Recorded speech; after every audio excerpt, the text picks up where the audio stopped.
Olá! Você certamente deve saber da importância de consumirmos água.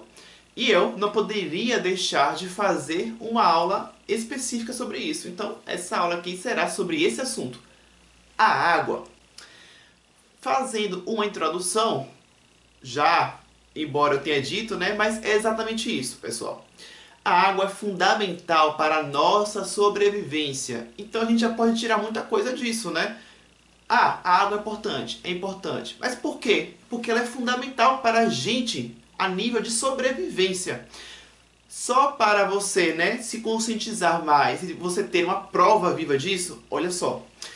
Nós temos cerca de 70% do total da massa corporal proveniente de água quando nós nascemos. Então você pega lá, acabou de nascer a pessoa.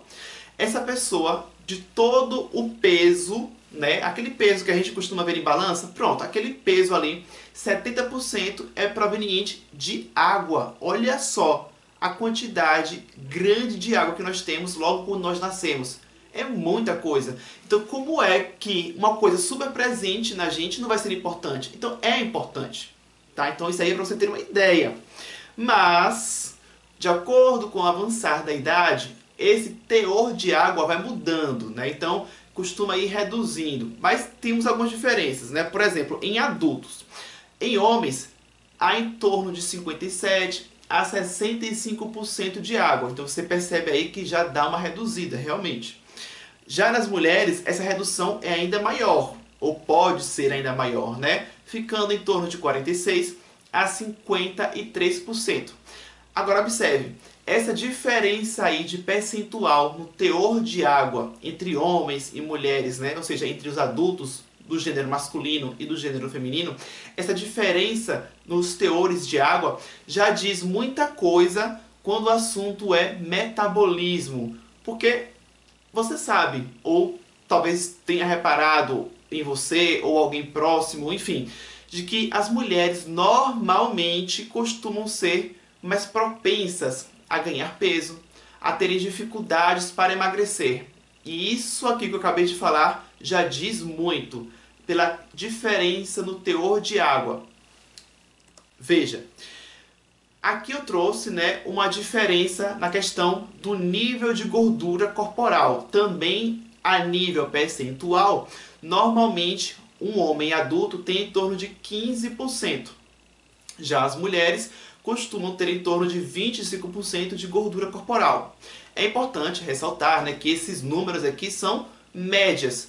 É possível você ter um homem com 25% de gordura e uma mulher com 15%. É possível sim, mas aqui eu estou trazendo uma média, tá? Ou seja, o que isso daqui quer dizer? Em outras palavras, quer dizer que proporcionalmente as mulheres têm mais gordura. Ou seja, o homem tem menos gordura, né? Então, o homem tem menos gordura, mas também tem mais massa muscular.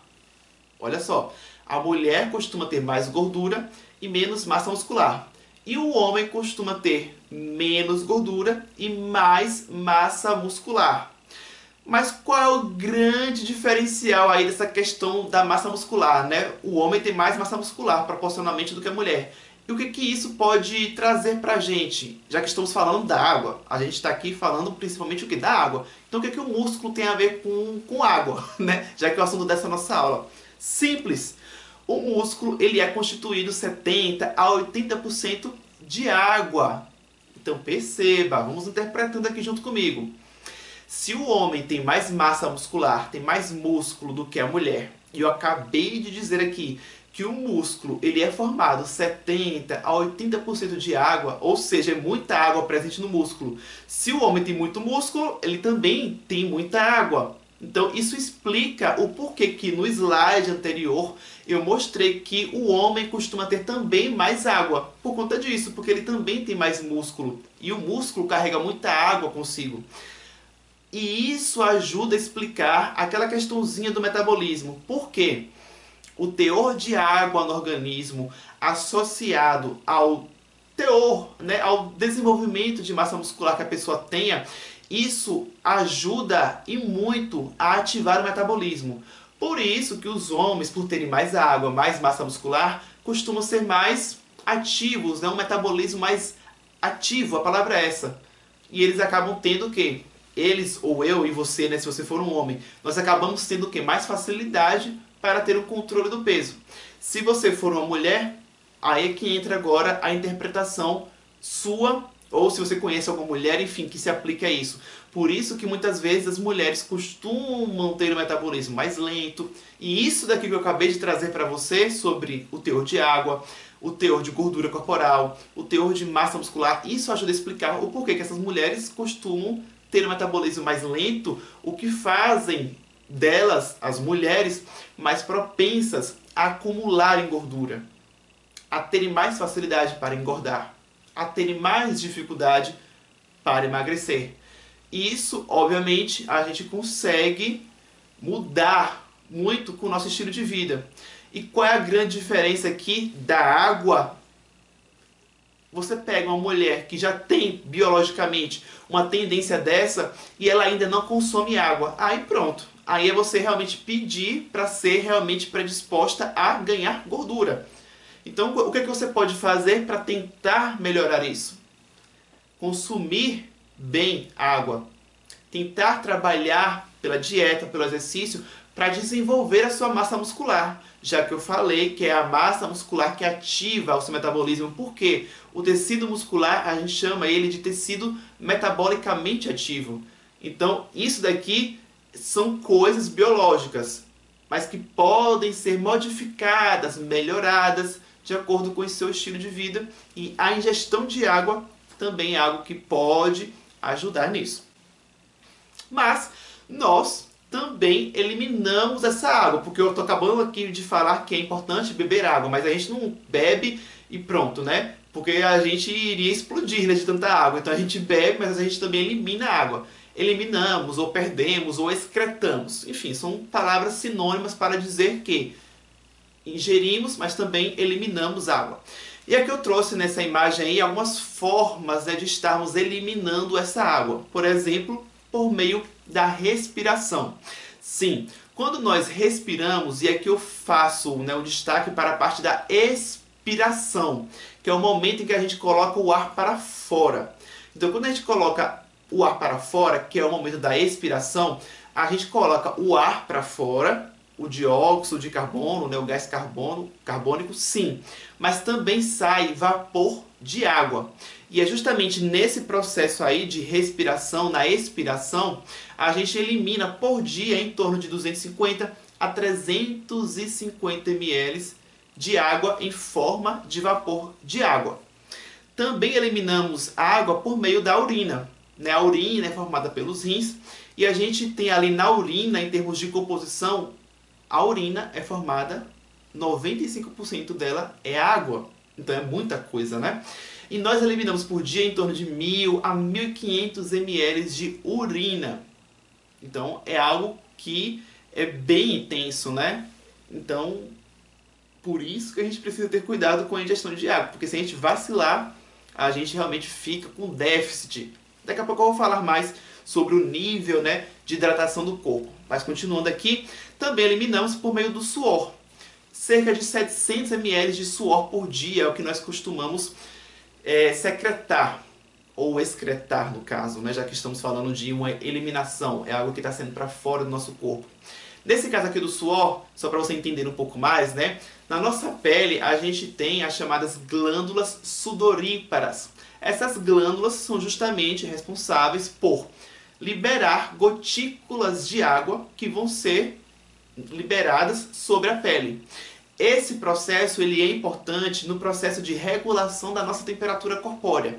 Por exemplo, nessa imagem aqui, né, tem uma pessoa meio que correndo. Pois então, vamos pegar esse exemplo de alguém que está fazendo um exercício físico. Nesse momento, se você já treinou, já correu alguma vez na vida, você sabe, o seu corpo ele aquece, você sente calor. Por quê? Porque aumenta-se a temperatura do corpo, porque você está entrando em movimento. Esse movimento faz a temperatura do seu corpo aumentar. Porém, assim como uma máquina, se ela aumenta a temperatura demais, ela pifa, entra em pane, né? Vai dar algum problema, o nosso corpo também. O nosso corpo, apesar dessa temperatura aumentar, ela tem que aumentar até um limite aceitável. E para que isso não aumente além do aceitável, nós temos que dispor de mecanismos que ajudem a que o nosso corpo consiga fazer o controle da temperatura. E o suor é um desses mecanismos. O que acontece? Quando o corpo percebe que a temperatura do corpo está aumentando, aí vem lá o suor. O suor, vindo ali na pele, entra com o intuito de resfriar a pele. Por isso, o suor é um mecanismo super importante, essencial, né, na verdade, para a sobrevivência, para a nossa vida, porque ele regula a temperatura do corpo. E como eu disse, se a gente não tivesse isso, a gente poderia simplesmente pifar, né? Então, a temperatura do corpo tem que estar entre limites considerados como aceitáveis. Eu já faço aqui uma observação. Esses valores aqui que eu estou trazendo, né, são estimativas, ou seja, às vezes, a depender do nível de exercício que a pessoa pratique ou do clima da região em que a pessoa vive, a pessoa pode acabar eliminando mais ou menos de água por esses mecanismos aqui. Não pode variar. Mas aqui são valores estimados que já fazem a gente criar uma noção do quanto que a gente costuma estar eliminando e, portanto, uma noção do quanto que a gente deve estar ingerindo para repor. Porque aquilo, ingerimos, eliminamos e ingerimos novamente para repor. Então essa reposição tem que existir. Além disso, né, quando eu estou falando aqui de eliminamos ou perdemos água, na verdade, olha só, o suor é uma perda de água por meio do suor, mas é uma perda essencial pelo que eu acabei de explicar. Não é uma perda no sentido, nossa, estou perdendo, é algo ruim. Não. É uma perda essencial para a sobrevivência mesmo. Só que aí cabe a gente fazer a devida reposição. Se a gente repor essa água, pronto, sem problema nenhum. Aquela perda ali não foi nenhuma perda ruim. Pelo contrário, foi uma perda necessária para garantir a nossa sobrevivência e basta que a gente reponha e estará tudo certo. Mas continuando, também eliminamos água por meio das fezes. Nas fezes, né, por elas terem ali 70% de água, a gente acaba eliminando 100 a 200 ml por meio desse processo. Mais uma vez aqui destacando que essa presença da água nas fezes não é algo que deva ser considerado como, poxa, por que o organismo faz isso? Faz a gente perder água por meio das fezes. Não seria mais interessante não ter água nas fezes? Aí é que tá. Não. A presença de água nas fezes também é importante. Por quê? A água nas fezes faz com que essas fezes fiquem hidratadas. Porque se isso não acontecesse, as fezes seriam ressecadas. E aí você teria a possibilidade de ter alguns problemas. Um deles é o desconforto com o fato de que fezes ressecadas fazem com que você tenha que ficar fazendo aquele esforço. É incômodo. Além de ser um incômodo, isso é também um risco para machucar ali a mucosa da região anal. E isso pode causar sangramento. Então, assim, não é saudável, não é bacana. Então, a presença de água nas fezes não é para ser considerado como uma perda, algo ruim, não. É algo fundamental para que as fezes fiquem hidratadas e você tenha um processo de evacuação normal, sem esforço, sem prejuízos para a sua saúde e o seu bem-estar. Entendeu? Então, é importante que você vá entendendo aí o quanto que a água, que você talvez já tenha ouvido falar, né, de diversas vezes que ela é importante, mas agora talvez você esteja vendo agora de uma forma melhor, realmente, o quanto que ela pode impactar na nossa vida, no nosso dia a dia, que às vezes você não se dava conta. Às vezes, fazendo a caminhada, aquele suor é seu, é automático. E você ainda nunca tinha parado para pensar direito, poxa, olha só, né? Esse suor, na verdade, tem água. Então, olha só, todo esse mecanismo de interação de um composto que você ingere, a água, muitas vezes porque você sente sede, mas agora você está entendendo que aquela água que você ingere, na verdade, ela tem muitas funções. Não é simplesmente, estou bebendo porque estou com sede. Não, não é só isso. Está bebendo para que essa água também, seja destinada para várias funções no nosso organismo. Vamos continuar. E aqui eu trago os níveis de hidratação que o corpo pode ter. Se você tem uma alta ingestão de água, a gente pode chamar esse processo aí de hiperidratação. Já se você tem uma baixa ingestão de água, a gente pode chamar de hipoidratação ou também, né, desidratação. E temos o nível ali no meio de ingestão normal de água, que é na verdade o ideal. Com certeza você já deve ter ouvido falar que desidratação é algo ruim. Realmente, você beber pouca água não é bom. Mas isso não quer dizer que você tenha que sair aí descontroladamente e bebendo água toda hora e ter uma alta ingestão de água. Não, não é preciso isso. O certo, o melhor, o ideal é você ter uma ingestão boa, uma ingestão normal de água. Inclusive, eu vou falar agora aqui sobre o conceito de água total, para você começar a entender sobre essa questão, né, do quanto de água ingerir. Eu vou mostrar daqui a pouco uma tabela que tem os níveis recomendados de ingestão de água. Só que antes de chegar nessa tabela, eu preciso que você entenda o conceito de água total, que é justamente a soma da água mesmo, a água em si, que a gente bota no copo e bebe, pronto. Essa água é chamada aqui de água pura. Então, a água pura, somada com a água presente em líquidos, somada com a água presente em alimentos, somando isso tudo é que você tem o valor da água total. Então, a tabela que eu vou te mostrar daqui a pouco tem os valores de água total. Ou seja, não são valores ali de água que você tem que beber de água em si. Não, é de água total. Exemplo, se você bebe uma xícara de chá e depois de ter aquela água evaporada, a água que ficou realmente, que você vai beber, supondo que tenha 300 ml de água ali, essas 300 ml de água do chá entram ali na soma do quê? Do teor de água de líquidos. Entendeu? Então, esse conceito aqui é importante para você entender a tabela que eu vou te mostrar agora. Então, aqui nessa tabela, a gente tem aqui, como eu disse, os níveis de recomendação do que é considerado como ingestão adequada de água total. Olha só, ali onde nós temos crianças de 0 a 6 meses, nós temos como nível recomendado de água total, como sendo uma ingestão adequada, de 0,7 litros por dia, o que equivale a 700 ml de água. Mas isso não quer dizer que a gente tenha que dar para essas crianças de até 6 meses de vida, que nós tenhamos que dar água para elas. Não, até porque isso não seria o recomendado.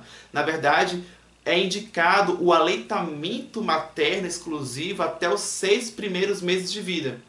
Ué, então por que existe uma recomendação que está dizendo ali que a gente tem que ter 700 ml de água por dia para essas crianças de até 6 meses? Por isso que eu expliquei o conceito de água total anteriormente. Porque isso aqui é o valor de água total. E essas crianças vão obter essa água total por meio do leite materno. Então, o leite materno, que é o alimento que elas vão ter, já vai ter água. Então, só pelo leite materno, elas já vão conseguir obter esse teor de água aí, que é o valor de água total. Que, como eu disse, é a água presente, a água pura, a água em líquidos e a água de alimentos. Então, somando isso tudo, é o que você vai ter de valor total recomendado. No caso dessas crianças de até 6 meses, elas já vão obter esse valor somente no leite materno. Mas aí você pode estar se perguntando, tá, eu vou ter que ficar controlando a ingestão de água, do teor de água presente em líquidos e alimentos que eu consumo para depois ter uma noção do quanto que de água realmente, de fato, eu vou precisar ingerir? Calma, eu vou trazer aqui agora, vou falar para você um método mais prático, que é o que preconiza o seguinte: preconiza que você tenha 1 ml de água para cada caloria que aquele indivíduo precisa ingerir naquele dia. Exemplo, considerando aí uma pessoa adulta que precisa ingerir 2.000 calorias para se manter, pronto. Como eu disse que seria 1 ml para cada caloria, se essa pessoa precisa de 2.000 calorias para manter, né, o seu corpo sobreviver, essa pessoa vai precisar ingerir quanto? 2.000 ml de água, que equivalem a 2 litros. Então esse método ajuda a você ter uma noção do quanto de água você precisa ingerir. Continuando agora aqui com as funções da água, porque ok, a água a gente já viu aqui algumas coisas, acabei falando também de coisas que são importantes, né, para funções daquela parte lá, por exemplo, do suor, então aquilo dali é função da água também. Mas vamos falar um pouquinho mais, para você realmente ter ali uma clareza agora de que realmente a água é importante. Não é só para tirar a sede, como eu já falei. Olha só, tem aquele básico, né, de que a água hidrata o corpo. Esse é o básico. Inclusive, presta atenção, pele e cabelos ressecados pode ser um sinal de que a pessoa esteja tendo uma baixa ingestão de água, já que ela tem a função básica de hidratar o corpo, não é mesmo? Também ajuda no controle da temperatura corpórea, como eu já expliquei nessa aula, novamente, né, naquela parte lá do suor, eu expliquei o mecanismo. E também auxilia em um bom funcionamento intestinal. Isso aqui, inclusive, eu falei lá na aula de fibras, você lembra? Então, aqui eu trouxe para reforçar realmente a importância de você associar fibras e água para garantir realmente um bom funcionamento intestinal. Se você consumir muita fibra pensando no funcionamento intestinal, mas não tiver um bom consumo de água, você pode causar um baita de um problema, porque aí você vai formar fezes ressecadas, porque você não está bebendo água direito. Essas fezes ressecadas podem ficar presas no seu intestino por muito tempo e isso pode causar um problemão. Então, muito cuidado com isso. Repito, tem que ter um bom consumo de fibras e água. As duas coisas precisam estar adequadas. E também ajuda no controle do apetite. Esse tópico é bem interessante de trazer aqui pelo seguinte motivo. Às vezes a pessoa tem a falsa sensação de fome pelo simples fato do estômago às vezes estar vazio. Um teste é o seguinte, você pode estar bebendo um copo de água, se a fome, né, entre aspas, passar, é porque não era fome de fato, era simplesmente o estômago vazio. Então muita gente, por não saber disso, qualquer gatilho de fome, qualquer assim, momento em que o estômago fica vazio, aí você fica, opa, acho que é fome. Pronto, a pessoa por não saber disso já acha que é fome mesmo e vai comendo. E o fato de você agora saber disso, você pode simplesmente fazer com que você se poupe de consumir várias calorias que poderiam ser calorias extras, calorias excessivas para você. Isso daqui já pode fazer uma grande diferença no controle do peso. Às vezes a pessoa, por não consumir água direito, atrapalha no controle do apetite. E aí, por não beber água, ela acaba colocando comida no lugar ao invés de água. E aí, não podemos esquecer que comida tem calorias, né? Então, a água não tem calorias. Então, isso pode te trazer uma falsa sensação de fome, o estômago vazio. Preste atenção nisso. Bom, eu espero que você tenha realmente criado uma noção melhor sobre a importância da água para o nosso corpo, a importância de ingerirmos água realmente para o nosso corpo, mas eu vou trazer aqui algumas orientações finais. Uma dica é muito válida, é muito difundida isso, né? Então o que eu vou trazer aqui não é algo novo, tá? Nós profissionais de saúde falamos muito nisso, mas em todo caso eu vou trazer aqui para você que de repente nunca ouviu ninguém falando isso, que é o seguinte: não espere sentir sede para só então beber água. Por quê? Quando nós sentimos aquela sensação de sede, é porque o seu corpo já está entrando em estado de desidratação. Então você tem que beber água antes mesmo dessa sede chegar. Uma dica é você justamente beber água nos intervalos entre as refeições. Uma outra dica, em casa, separe um copo que você tenha uma noção da quantidade de água que caiba nele. Vamos supor que você separe um copo que nele caibam 400 ml de água. Com isso, você vai saber que se você ingerir 5 copos desse naquele dia, você já vai ter ingerido 2 litros de água por dia. Então isso ajuda você a ter um maior controle do quanto de água você realmente está bebendo.